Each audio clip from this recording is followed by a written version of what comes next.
We are back here now for the last segment on today's show. A lot of quarterback talk on today's episode, but we're going to continue that here with Jalen Hurts. Is Jalen a top 15 quarterback in the NFL right now? Currently, as we stand, last season might not be a great inclination that he is in that conversation, but it is crazy because I feel like people talk about Jalen like last year, he had an awful year. It feels like everyone talks to him in that light. Like his year last year was one of the worst in just the NFL in general, not just in his career as a whole. But if you look at some of the numbers that I went back and just compared from 2022 and 2023, you would be pretty surprised. At least I was pretty surprised to see how the numbers panned out here for Jalen. If you look at your screen, and I'll also talk about it here on my sheet, that Hurts in 2022 and Jalen Hurts in 2023, you look at the numbers and they're pretty comparable, pretty similar, but obviously the end result wasn't as many people would have expected. The completion percentage was basically the same.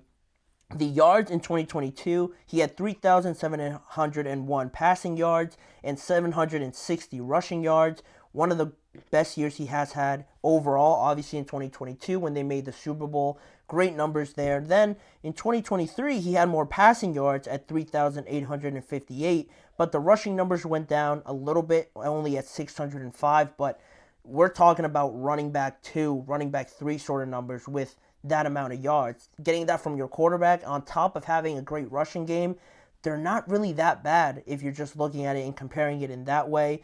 22 touchdowns to 13 rushing touchdowns in 2022.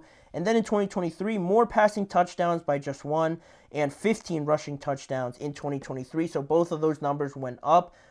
Again, not really buying too much into this idea that he was really bad last year, but the interceptions is where the main problem shows up, right? 6 interceptions in 2022, a little bit less, or a little bit more careless, I should say, in 2023 with 15 interceptions, and the QBR dropped from 68.3 to 60.1 in those 2 years. But I think the carelessness, the interceptions, at some point, it is bad, obviously, seeing your quarterback throw an interception, but it was the way that he threw some of them. It seemed like very different ideas of what the play should be, very different perspective on what A.J. Brown, what sort of route he was running, what Devontae Smith was doing. It seemed like a lot of finger pointing and a lot of just shoulder shrugging at some of the plays where they're left confused as to why they ran that sort of route, or why did Jalen throw it at this point and not where I thought he was going to throw it. So those sort of things that I think really come down to the idea of the coordinators and really more so the game planning, more so than just Jalen Hurts being an average or a bad quarterback. The numbers sort of show differently other than the interceptions. Basically still the same numbers he put up in the year that he went to the Super Bowl. So what more can we dig out of this? What more can we get from this information that gets us to an answer on whether Jalen Hurts is a top 15 quarterback or not? Most people, like me, believe this year is a big year for Jalen Hurts. I feel like after he had last year and how people talk about it compared to 2022, this year just becomes that much more significant for him. There's been a little bit more doubt creeping in from all people in what, especially with more talent on this offensive now, more pressure added on because you don't really have too many excuses to point to, oh, the receivers aren't good enough, the running back isn't good enough. Now you have better offensive coordinator and a better defensive coordinator coming in as well.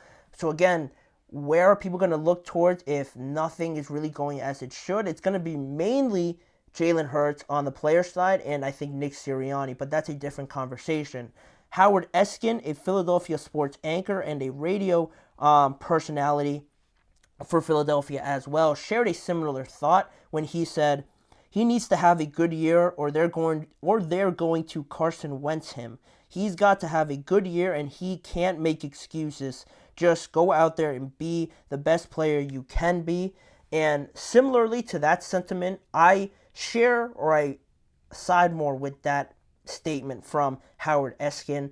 I can see that one being a little bit more accurate than the quote from Nick Wright, a Fox analyst and a personality on First Things First, when he said, I actually have the quote that I will pull up for you guys to see. There it is. Nick Wright on Fox is First Things First. He said, I do think it's a legitimate conversation of, do we know Jalen Hurts is good?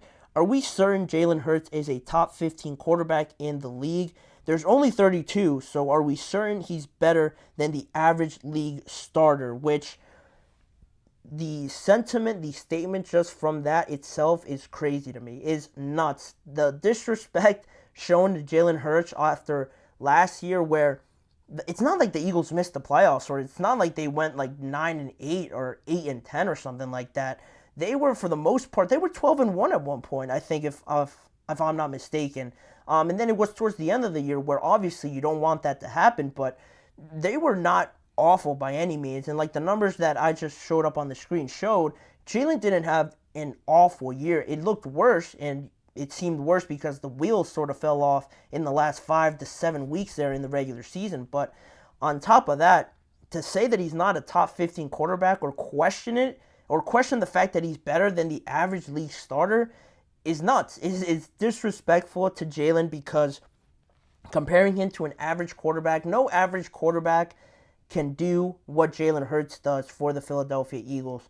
Everybody thinks the tush push and those sort of things that they have Jalen Hurts do are super easy. Everybody could do that. Oh, you're only getting pushed 1 yard. That's a free touchdown every time. No, everybody can do that. Not everybody can do that. We saw Patrick Mahomes do it one time and his knee bent back the other way. Not every quarterback can do it. And Patrick Mahomes is a very athletic guy, a very good quarterback, the best quarterback probably, arguably ever. And some of the quarterbacks aren't just built to do that over and over and over again. He fits this team very well, ideally, perfectly, you can even say. And no average quarterback can bring you the rushing numbers that Jalen can, the threat in the backfield now with Saquon Barkley and that offensive line.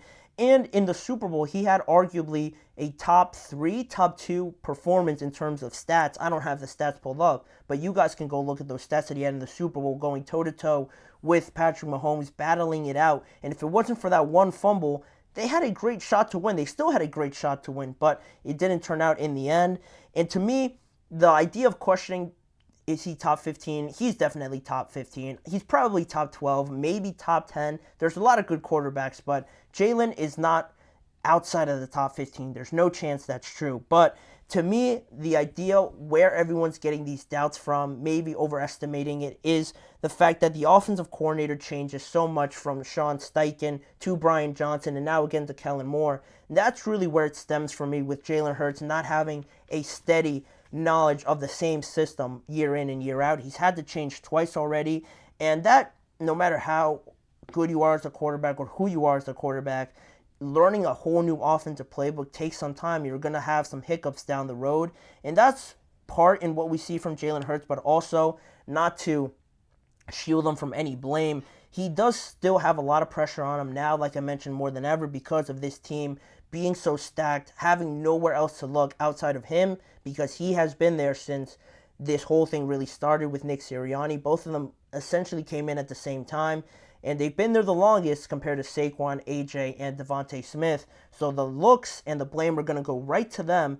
And again, you have no excuses. I share the same sentiment as Howard Eskin from that point, but to go as far and say that he's not a top 15 quarterback, I think that's crazy. The offensive coordinator changes have definitely hindered him a little bit, but I think he's done a great job of learning it on the fly and having the level of success that he's had with the roster that he has. You know, he can't control that.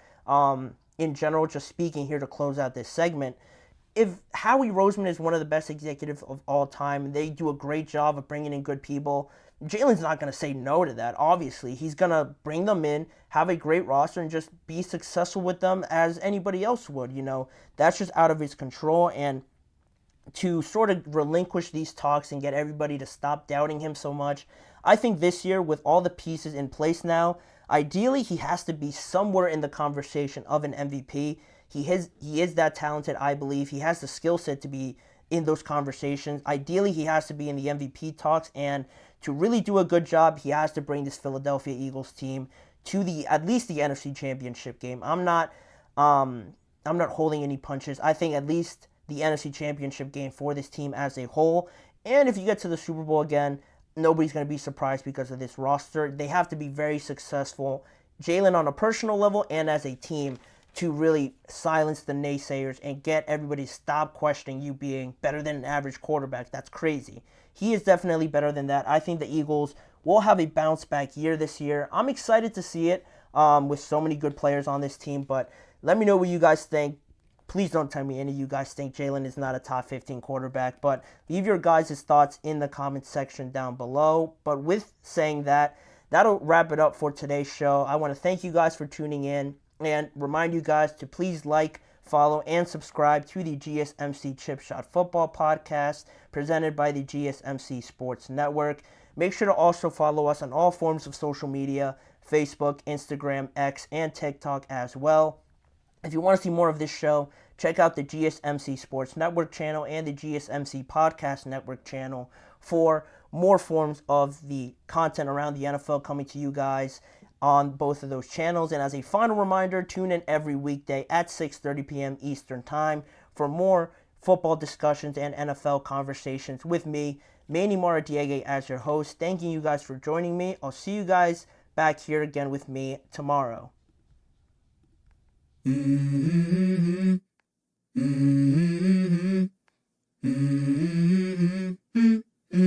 Let's go.